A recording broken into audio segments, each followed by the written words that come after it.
Yo, what is going on, everybody? I'm Stacey, and thank you for checking out today's video. We've got episode number 4 of What the Fuck, and God, we are back.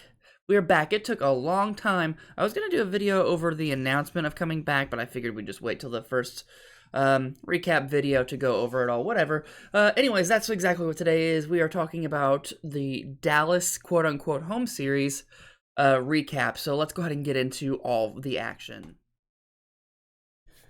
Yo, it feels good to be back on this particular video series. I love talking Call of Duty. It's one of my favorite things to do of all time.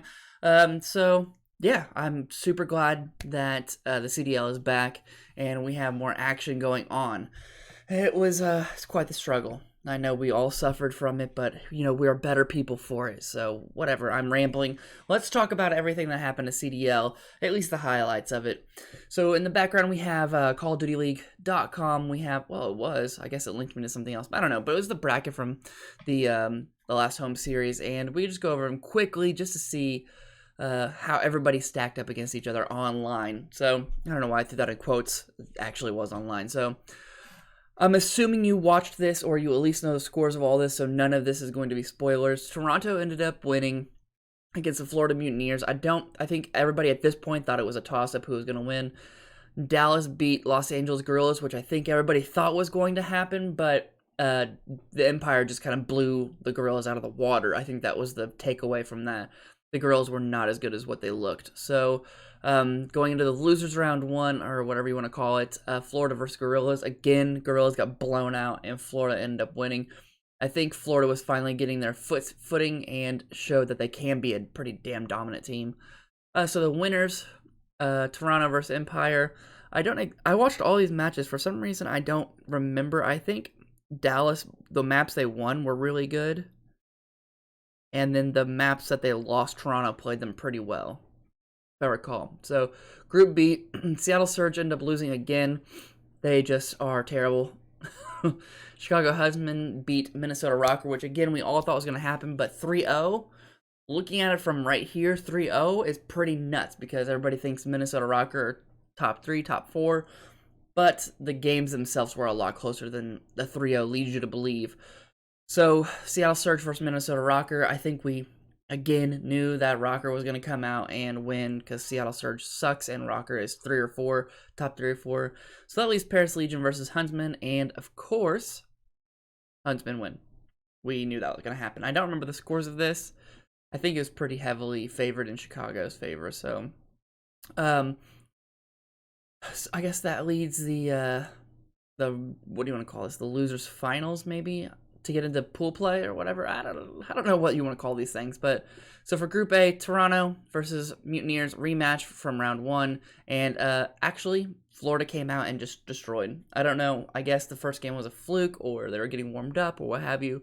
But Florida Mutineers end up taking it away pretty damn easy. And then we have losers finals for Group B, Paris Legion versus Minnesota Rocker. No surprises, no shockers at all. This so far, I think this is 99% of what people would have had suspected.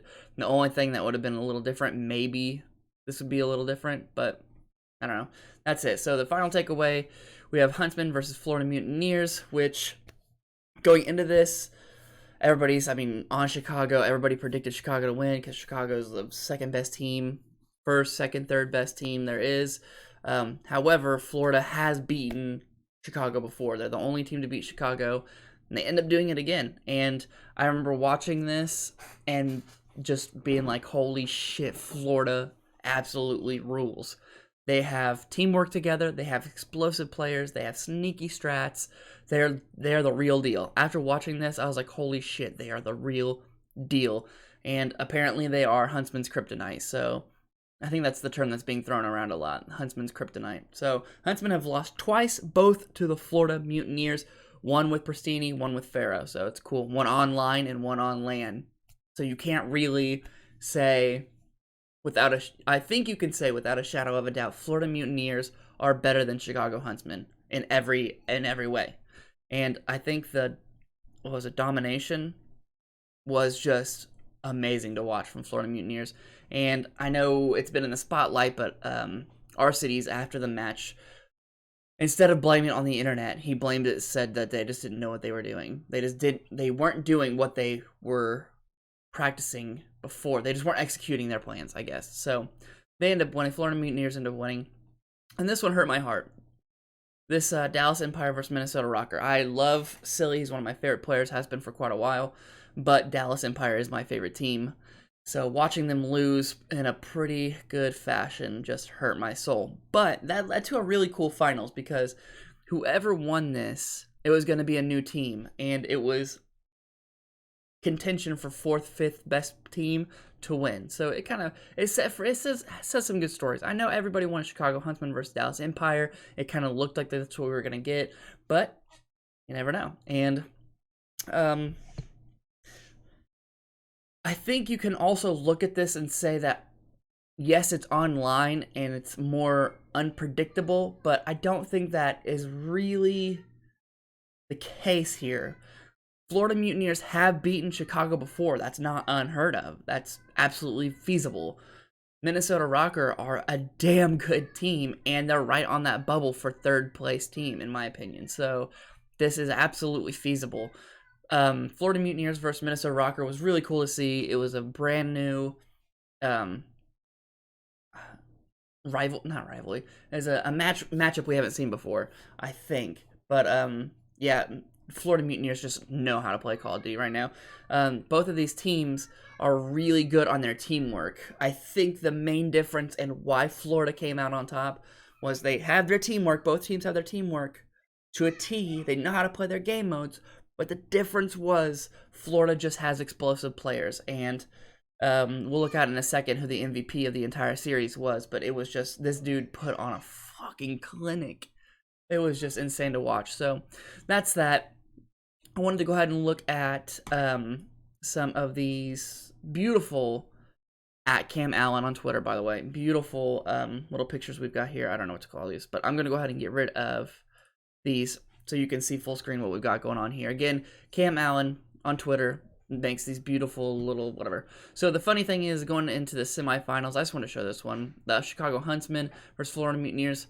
Predictions was 91.2% that Chicago was going to win against the Florida Mutineers. And, you know, I guess that's to be expected, but whatever.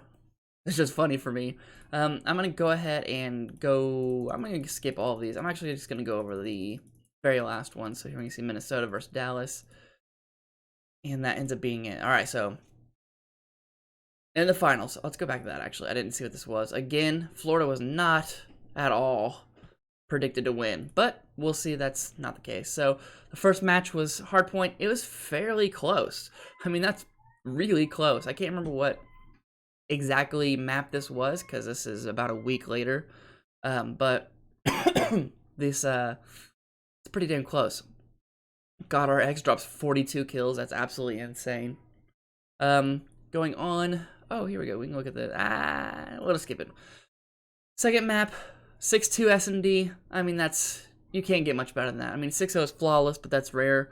6-2 is damn good, and it's so cool to see. I absolutely love seeing Search and Destroy. It's so much fun.